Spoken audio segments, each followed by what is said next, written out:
Kalyani medical কলেজে threat কালচারের বিরুদ্ধে বিক্ষোভ পড়ুয়াদের। আজ কল্যাণী মেডিকেল কলেজে সকাল থেকেই পড়ুয়ারা তাদের কলেজ ক্যাম্পাসে বিক্ষোভ দেখায়। তারা জানান প্রতিনিয়ত কলেজের মধ্যে থ্রেট কালচার চলছে। বিভিন্ন সময় ছাত্রছাত্রীদের দিয়ে এই থ্রেট কালচারের সাথে যুক্তরা জোর করে বিভিন্ন কাজ করিয়ে নেন।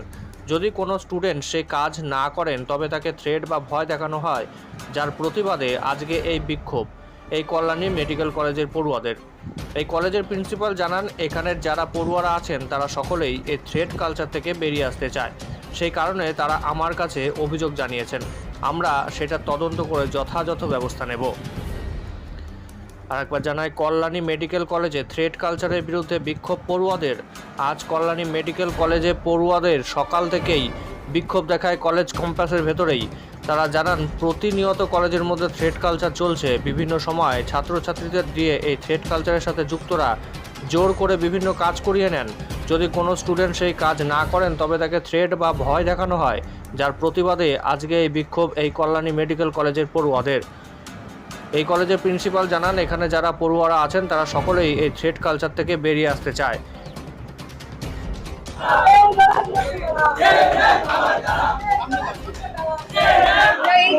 এই কলেজে যে চিরাচরিত কিছু বছর ধরে থ্রেট কালচার চলেছে, যেটার উদ্যোগকে আমরা কম বেশি সবাই, আমরা প্রত্যক্ষভাবে বা পরোক্ষভাবে সবাই এটা শিকার হয়ে এসেছি। আমরা সেটা চিরতরে বিনাশ করতে চাই। এই জন্যই আজকে আমাদের এই আন্দোলন।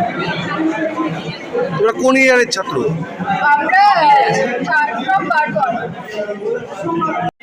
হ্যাঁ, স্টুডেন্টদেরকে প্রেশারাইজ করা হয় কিছু একটা কাজ করার জন্য, একটা গ্রুপ নিয়ে।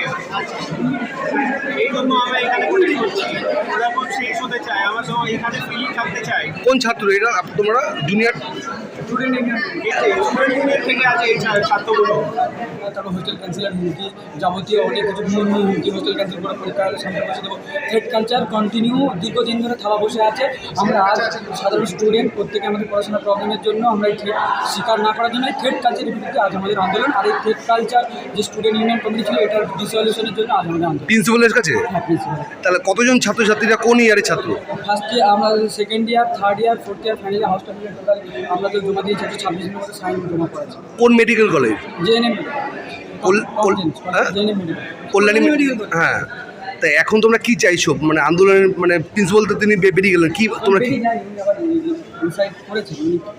কিছু হয়তো অসুবিধা দিয়েছে করছে কি কারণের জন্য? ওরা ওদের থ্রেট কালচার যে এখানে বলছিল ওরা ফেস করছিল, সেটা থেকে ওরা বেরিয়ে আসতে চায়। সেই জন্য ওরা আমাদের কাছে কমপ্লেন জমা করেছিল। সেটা নিয়ে আজকে এঞ্জিনিয়ারিং কমিটির মিটিং হয়েছে, সেখানে ওরা পেশ করে সেটা কমিটি যাচিয়ে দেখেছে, এবার বাকি ডিসিশন করে। কৃষির ওপর আজকে মূলত এই আন্দোলনটা অ্যান্টি রিগিং, থ্রেট কালচার যে চলছিল, যে রিগিং হচ্ছিল তার বিরুদ্ধে কমপ্লেন জমা করেছিল। আরেকটা দেখলাম যে নিরাপত্তা, পুলিশের নিরাপত্তা আজকের থেকে দেখা গেল হোস্টেলের ভিতরে, কি বলবেন? হ্যাঁ, আমরাও চেয়েছি যে এই যখন এই ব্যাপারগুলো চলবে তখন যেন ওরা আবার করে নতুন করে কোনো ঘটনার শিকার না হয়। সেজন্য আমরা প্রশাসনকে বলেছি আপনারা এই একটু এক্সট্রা সিকিউরিটি